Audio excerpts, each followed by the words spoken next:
for units to be deployed to MINUSCA and MONUSCO. This innovative response enabled DPO to confirm the basic readiness of units and to provide further training recommendations in order to improve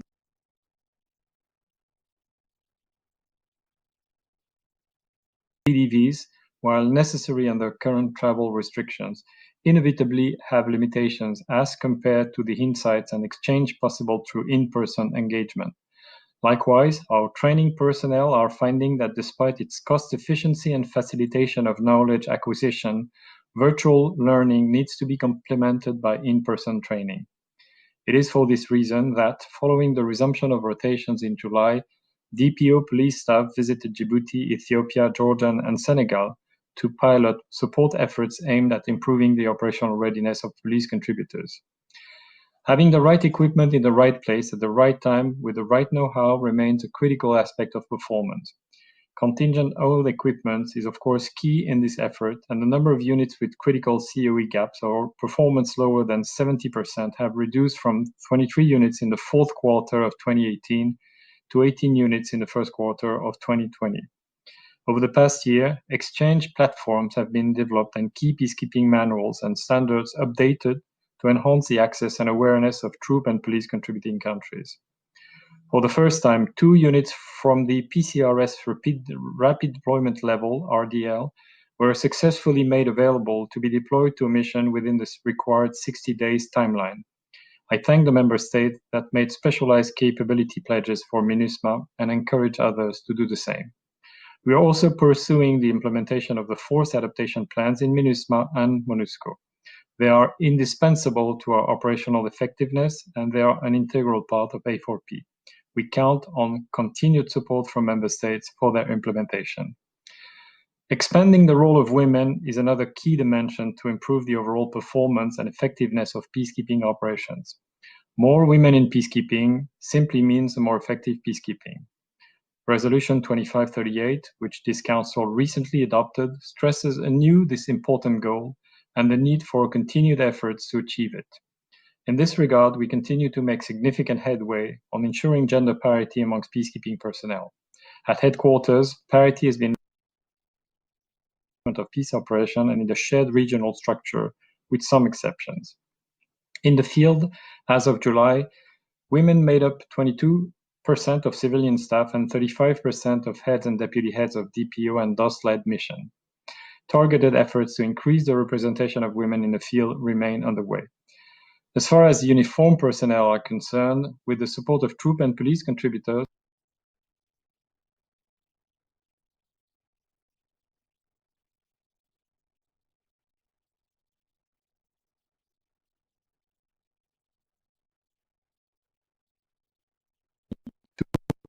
.6% of military professional posts at HQ against a target of 17%. And in the field, 18.3% of staff observers and military observers against a target of 17%. For police, women accounted for 28.2% of individual police officers in the field against a target of 22%, and 10.9% of formed police units against a target of 10%.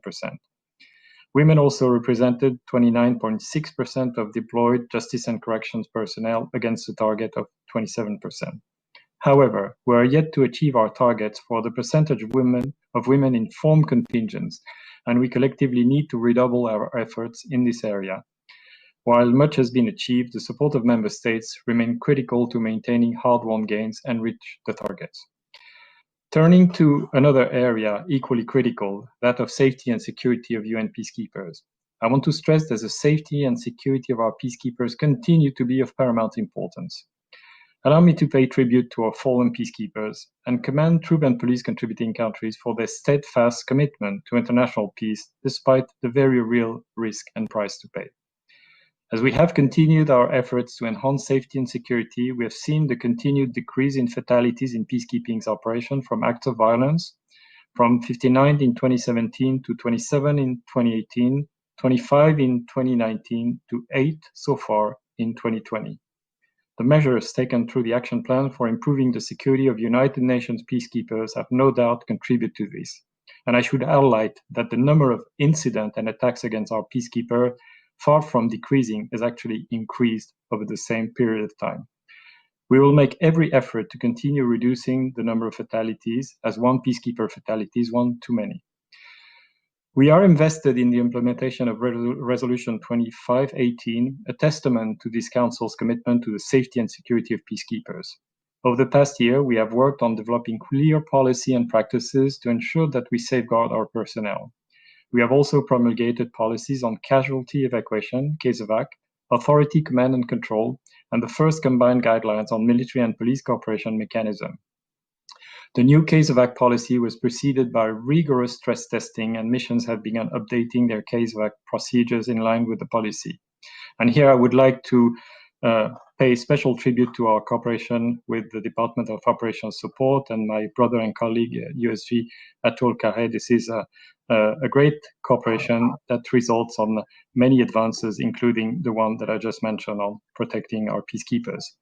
Meanwhile, MINUSCA, MINUSMA, and MONUSCO's support to host countries for the investigation and prosecution of serious crimes against peacekeepers resulted in an over 100% increase in the number of investigated cases.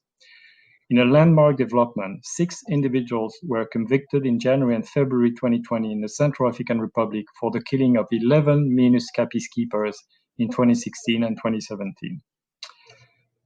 In the area of conduct, we continue to conduct and discipline. We continue to strengthen our approach to preventing and addressing violations of our standards of conduct, including in the area of sexual exploitation and abuse. While the general trend in the number of allegations has been downward, we have continued to see intermittent spikes that indicate that we cannot let up. We have put in place analysis, risk management, investigation, and victim assistance measures. We must continue to strengthen our partnerships with member states and regional organizations to reflect the holistic and collective nature of this work. We need timely action to address pending allegations and expanded efforts to pursue criminal accountability and solutions for victims of sexual exploitation and abuse who raise paternity and child support claims. Member state engagement is imperative. We urge member states to continue to work with us, whether by making a voluntary contribution to the Trust Fund in support of victims of sexual exploitation and abuse, or through a high-level meeting on conduct and discipline early next year. For those who have not done so, we encourage you to become a signatory to the Secretary General's voluntary compact on the commitment to eliminate sexual exploitation and abuse, and to those who have signed, we ensure its full implementation. Turning to partnerships, we have continued to deepen our collaboration with regional organizations. Our political partnership with the African Union remains a critical part of our engagement, for instance in Darfur and in the Central African Republic. Strategic level consultations on specific country situations have also deepened, with an increased frequency of regular virtual horizon scanning meetings, for example, between the AU and the UN.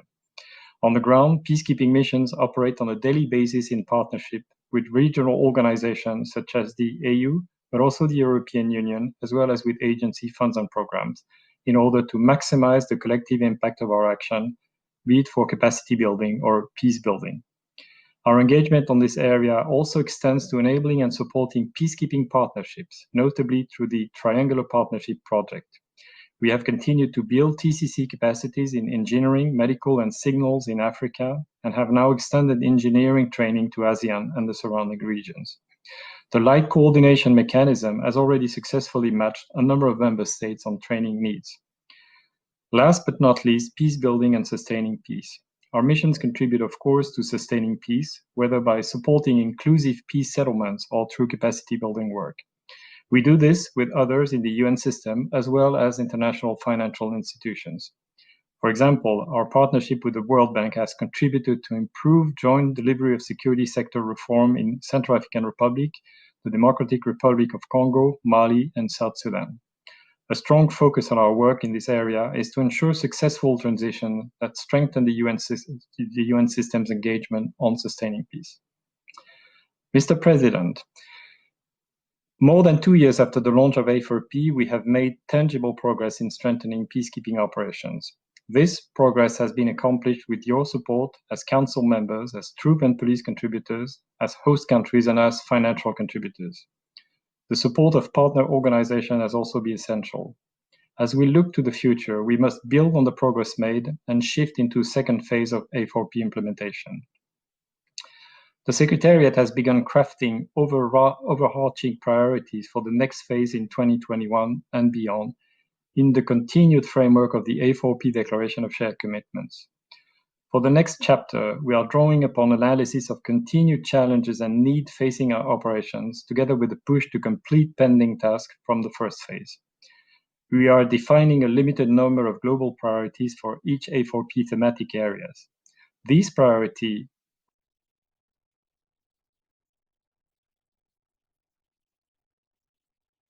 both of the UN system as well as of member states and other partners to advance on our shared commitments. Broadly speaking, our assessment is that priorities for the next phase should address at least 8 critical systemic cross-cutting issues that are relevant across A4P themes. First, we must redouble our efforts to ensure that all our actions are coherent with and contribute to overarching political strategies that further a positive peace. Aiming for short-term stability is not enough. Our missions should be vectors for inclusive, responsive, and transformative futures for the people we serve. This means linking particular mandate areas, whether protection of civilians or institution building, back to politics. Second, the pandemic has taught us painfully how widespread inequality is and how social justice, development, and peace go hand in hand. We need more substantive strategic integration with development and peace-building actors on an ongoing basis, not only during drawdown and transitions. Third, in today's challenging landscape, we need to work on deepening our integration within our operations among civilian and uniform components, as well as with the UN counter team. We also need to do so critically with regional organizations and actors that have a tangible influence in conflict-affected countries. Fourth, we will further our work on performance. We will continue to enhance mission and HQ performance and accountability, including through regular evaluations, policy frameworks, and systematization of integrated structures in peacekeeping missions.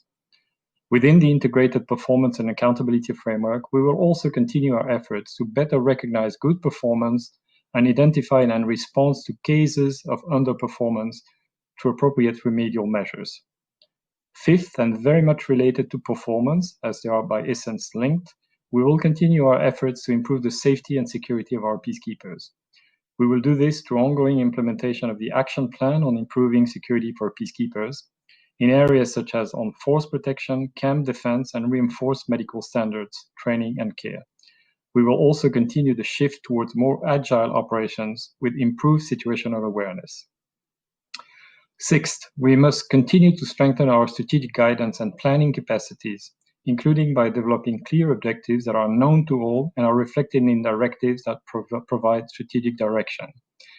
We must also implement critical new policies on command and control and CASEVAC and further improve medical and welfare support for all UN personnel. Seventh, we need to deepen our efforts to achieve a more robust and agile posture, including by drawing upon new technologies and effective strategic communications.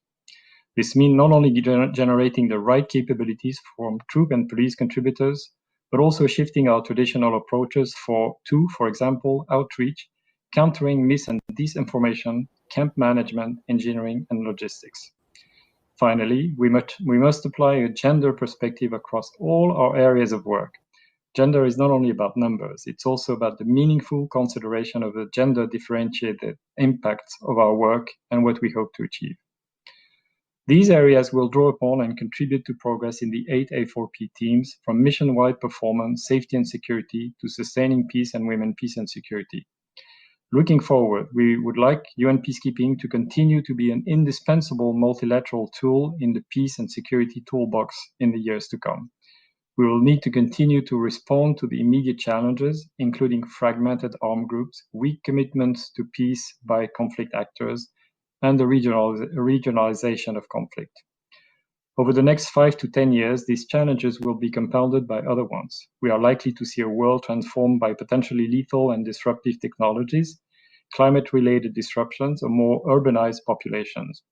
To have missions fit for purpose for the coming decades, we are examining responses to systemic issues and have begun an internal reflection on the types of adaptations that will be required for UN peace operations to continue to make a difference in the future. As we continue our work to enhance UN peace operations, I want to pay tribute to the women and men in peacekeeping who are working every day in the field and in headquarters to deliver on the mandates that this Council has entrusted us and to continuously improve our operations. We count on your support as Council members, as well as that of other peacekeeping partners, to strengthen our operations through action for peacekeeping and beyond. Our shared commitment for peacekeeping, as embodied in the Declaration, remain the cornerstone to ensure that peacekeeping is fit for purpose and able to tackle the challenges it faces.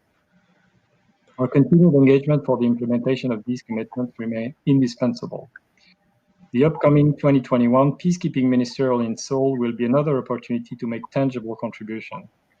As we mark the 75th anniversary of the United Nations, we need to save succeeding generations from the scourge of war. The need to save succeeding generations from the scourge of war remains imperative as ever. It is only through strengthened joint and collective international action and solidarity that we can ensure that progress continues to be made in the right direction. Thank you, Mr. President.